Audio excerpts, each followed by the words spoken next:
Cinquième partie, trousse de survie. Cuisiner pour sauver sa peau. Chapitre 28.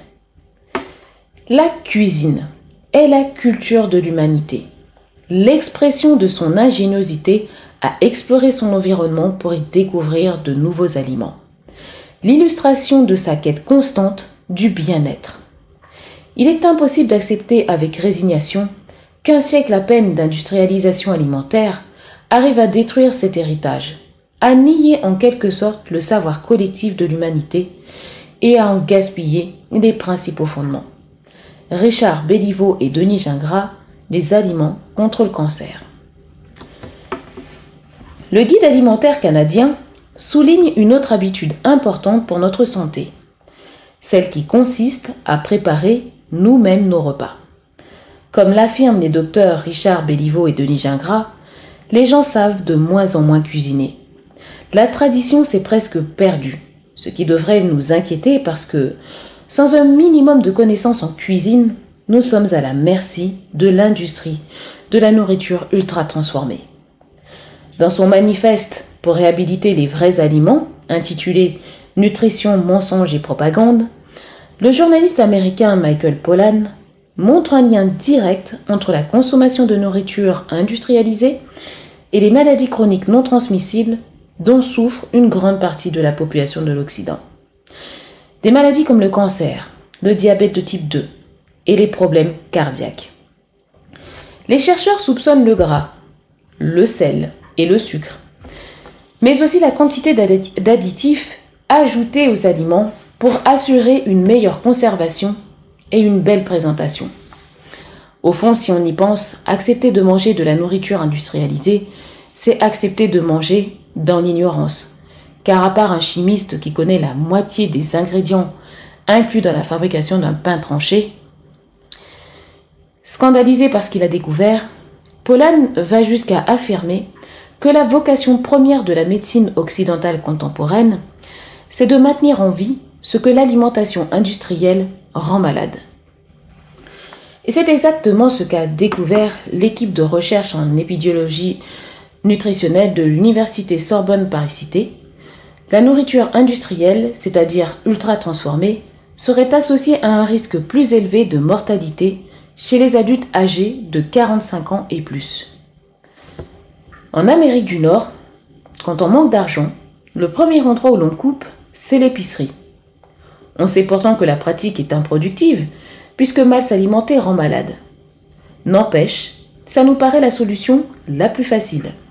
Plus facile que réduire notre train de vie, limiter nos sorties, acheter moins de vêtements, ou même remettre en question l'achat d'un nouveau téléphone cellulaire, d'un nouvel ordinateur, d'une nouvelle voiture ou d'un voyage dans le sud. La famille québécoise moyenne consacre environ 16% de son revenu disponible à l'alimentation. En France, c'est autour de 20% et aux États-Unis, moins de 10%. Je ne ferai pas ici le procès du panier d'épicerie de chacun, mais quand on regarde l'épidémie d'obésité, de cancer et de diabète de type 2 qui sévit en Amérique du Nord, on est obligé d'admettre que l'industrialisation de la nourriture est un progrès qui s'est fait au détriment des gens. Comment faire dans ce cas pour tirer le meilleur parti de son argent sans y sacrifier sa santé? Il faut réapprendre à cuisiner. Il se publie chaque année des centaines de livres de recettes au Québec comme ailleurs. Plusieurs sont justement consacrés aux débutants et je ne compte plus les fois où j'ai acheté pour des jeunes qui partaient en appartement le très pratique Savoir cuisiner de James Peterson. Des techniques qui sont illustrées étape par étape, il ne reste qu'à planifier les menus pour la semaine. Si vous manquez de temps pour cuisiner, je vous suggère de commencer par compter le nombre de minutes ou d'heures que vous consacrez chaque jour aux écrans qui meublent votre vie. On l'a vu, les télévisions, ordinateurs, tablettes numériques et téléphones sont autant d'outils chronophages. On y passe 1 heure alors qu'on pensait simplement y jeter un coup d'œil. Les minutes ainsi récupérées peuvent ensuite être consacrées à une activité qui améliore notre santé physique et financière, la cuisine.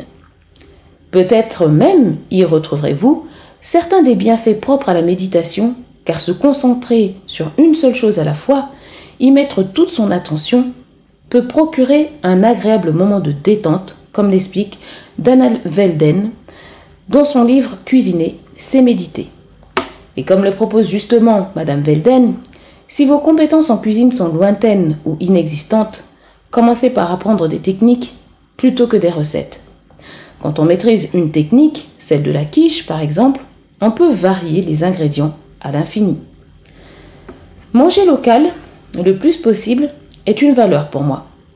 Mais puisque ça coûte nécessairement plus cher, j'achète ma viande en gros chez l'éleveur de ma région. Ça revient meilleur marché qu'à la pièce. Pour le reste, je mange le plus possible des fruits et des légumes de saison et je fais des réserves de produits non périssables quand il y a des spéciaux à l'épicerie. Il m'arrive aussi de fréquenter Costco, pour lequel j'ai un faible quand il est question de beaux produits. Je vous l'ai dit, j'ai un côté hobbit et j'aime bien manger. Le problème avec Costco, c'est que tout vient en grande quantité, en très grande quantité. Et le problème avec les très grandes quantités, c'est le gaspillage alimentaire.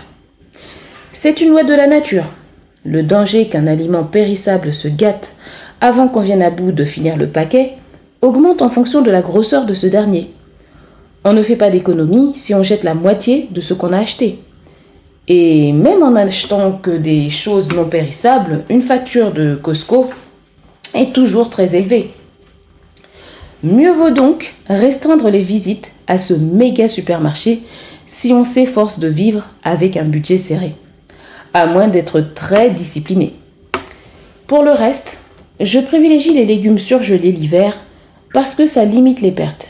Et je mets en pratique ce que j'ai appris de Christine Kimball dans son livre « Une vie pleine ». Une fois par semaine, je conçois mes menus en commençant par regarder ce qui se trouve déjà dans mon garde-manger, dans mon frigo et dans mon congélateur. En d'autres mots, je magasine chez moi avant de dresser une liste de ce qui me manque et de compléter mes menus avec la circulaire de l'épicerie de mon quartier. Ça peut avoir l'air d'une évidence, mais dans notre monde d'abondance extrême, cuisiner à partir de ce qui est disponible et abordable, plutôt qu'en fonction de ce qu'on a le goût de manger, n'est pas un réflexe. On a plutôt tendance à se rendre au supermarché, le ventre creux, à trop acheter parce qu'on a faim et à faire des choix moins judicieux, comme sauter sur le premier plat qui nous séduit par son apparence et son côté pratique. Je termine ce chapitre avec une réflexion qui fait écho à celle des docteurs Gingras et Béliveau. Ce que nous mangeons est l'aspect le plus important de notre quotidien, l'acte qui a le plus d'influence sur notre santé et notre bien-être. Nous devons donc connaître et contrôler ce que nous mettons dans notre assiette, puisque la science a démontré les conséquences d'une mauvaise alimentation sur le développement de maladies aussi graves que le cancer. Il est impératif d'accorder une plus grande importance au contenu de nos repas.